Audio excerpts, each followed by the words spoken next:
നമസ്കാരം. ഇതെൻ്റെ ഫ്രണ്ട് റോണിയാണ്. റോണിയെ നിങ്ങൾക്ക് പരിചയമുണ്ടോയെന്ന് എനിക്കറിയില്ല. എൻ്റെ ബെസ്റ്റ് ഫ്രണ്ടാണ്. നാളുകളായിട്ടുള്ളൊരു പരിചയവും സൗഹൃദവും ഇങ്ങനെ പോകുന്നു. റോണിയെക്കുറിച്ച് പറഞ്ഞാൽ ഇവിടെ ബുള്ളറ്റ് ഹുഡ് എന്ന് പറഞ്ഞൊരു ക്ലബ്ബുണ്ട്. ബുള്ളറ്റ് റൈഡിങ്ങും കാര്യങ്ങളും കുറേ സോഷ്യൽ ആക്ടിവിറ്റികളും ഒക്കെ ചെയ്യുന്നത്. നിങ്ങൾ അല്ലേ കുറേ റോണി തന്നെ പറയും. റോണി നിങ്ങൾ കുറേ ചാരിറ്റി ആയിട്ടുള്ള കുറേ കാര്യങ്ങളൊക്കെ ചെയ്യുന്നുണ്ട്. ഞാൻ കണ്ടിട്ടുണ്ട്. തീർച്ചയായും ചെയ്യുന്നുണ്ട്. പക്ഷെ അതിൽ എനിക്ക് ചാരിറ്റികൾ ചെയ്യുന്നത് കൂടാതെ സ്പെഷ്യലായിട്ട് എനിക്കൊരു നല്ലൊരു കാര്യം ചെയ്യുന്നൊരു തോന്നിയിട്ടുള്ളത്, നമ്മൾ ഹർത്താൽ ഡേയ്സിൽ ഫ്രീ ആയിട്ട് നമ്മൾ ഈ റെയിൽവേ സ്റ്റേഷൻസും ബസ് സ്റ്റാൻഡിലേക്കുള്ള ആൾക്കാരെയൊക്കെ വീടുകളിൽ എത്തിച്ചെടുക്കുന്ന പരിപാടിയാണ്. അത് ബുള്ളറ്റ് റൂട്ട് സവാരി എന്നാണ് അറിയപ്പെടുന്നത്. അങ്ങനെ എന്തെങ്കിലും പ്രശ്നങ്ങൾ എന്തെങ്കിലും ഉണ്ടായിട്ടുണ്ടോ? സമരക്കാരെന്തെങ്കിലും പ്രശ്നം ഉണ്ടാക്കിയിട്ടുണ്ടോ നിങ്ങൾ ഇങ്ങനെ കൊണ്ടുപോകുന്നത്? ഇപ്പോൾ ഓൾമോസ്റ്റ് ഇപ്പൊ പോലീസുകാർക്കാണെങ്കിലും സമരക്കാർക്കാണെങ്കിലും പത്രത്തിൽ വായിച്ചിട്ടുണ്ട്. നിങ്ങളെ കുറിച്ച് ആർട്ടിക്കിളൊക്കെ വേറെ ഞാൻ വന്നത് കണ്ടത്. നിങ്ങൾ എഫ്ബിയിലൊക്കെ ഷെയർ ചെയ്യുകയൊക്കെ ചെയ്തിട്ടുണ്ട്. എനിക്കറിയാം, നല്ലൊരു കാര്യം. ഓക്കെ, എനിക്ക് വേണ്ടിയിട്ട് ഒരു ചെറിയ ഒരു എക്സ്പെരിമെൻറ്റ് ചെയ്യാൻ വേണ്ടിയിട്ടാണ് ഞാനിതൊരു സൈക്കോളജിക്കൽ എലമെൻറ്റുകളെ കണക്ട് ചെയ്ത് ചെയ്യുന്നൊരു ആക്ട്. റോണിയുടെ ഒരു ഹെൽപ്പ് എനിക്ക് വേണം.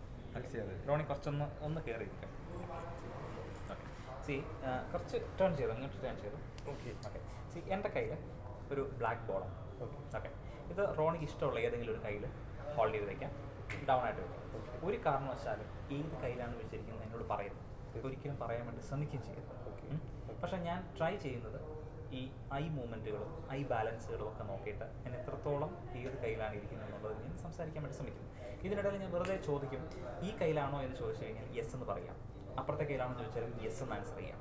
ഓക്കെ, ഈ രണ്ട് സമയത്തും യെസ് തന്നെ ആൻസർ ചെയ്യുന്ന സമയത്ത് ഇതിൽ ഏതെങ്കിലും ഒരെണ്ണം ഫേക്ക് ആയിരിക്കും. ആ ഫേക്ക് ഏതാണെന്ന് കണ്ടുപിടിക്കുക എന്നുള്ളതാണ് എൻ്റെ ഡ്യൂട്ടി.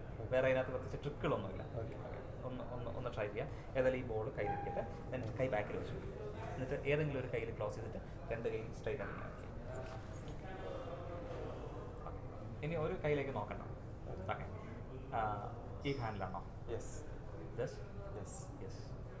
ഒബ്വിയസ്ലി താങ്കളുടെ എസ്സിന് ഒരു സ്ട്രെസ് ഇവിടെ കൂടുതലായിരുന്നു എനിക്ക് തോന്നുന്നു. ദിസ് ഹാൻഡിലാണ് ball. Please operate. Yeah, brilliant. ഒരിക്കൽ കൂടെ ട്രൈ ചെയ്യാം.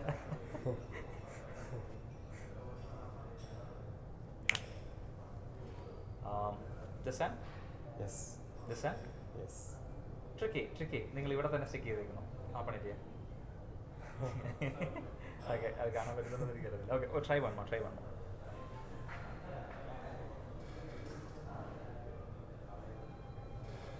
ഓക്കെ, ഇതിനകത്ത് ഞാൻ സംസാരിക്കുന്നതിന് മുമ്പ് ഒരു കാര്യം പറയാം.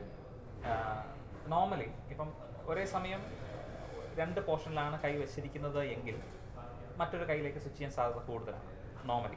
എനിക്കറിയില്ല. ഞാൻ ചോദിക്കുന്നു, ദിസ് ഹാൻഡ്? രണ്ടും ഒരേ ആക്ഷനാണ്. It's correct. This hand. Try one more.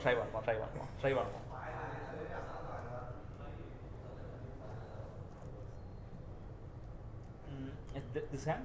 Yes. This hand? Yes, this hand.